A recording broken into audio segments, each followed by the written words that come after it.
Welcome to Tenor Tech, where I solve the problems you didn't even know you had. You begin by opening PowerPoint and the file you plan to present. This saves time later.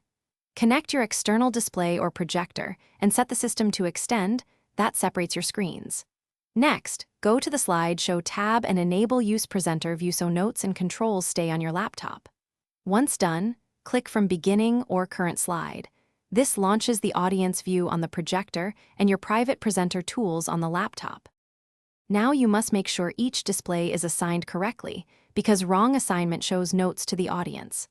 On Windows, open Settings, System, Display, identify which monitor is your projector, and confirm Extend is active. Then, back in PowerPoint Slideshow Settings, pick that projector under Show on so slides display there.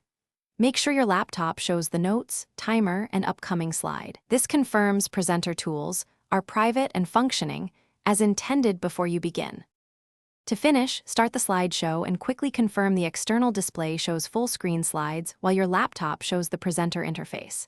If the views are swapped, click Swap Displays in Presenter View or return to Display Settings and reassign which monitor is primary.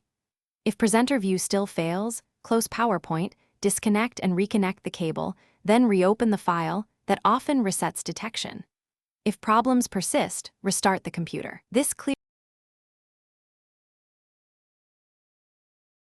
Thanks for watching. Subscribe to keep your life in tune.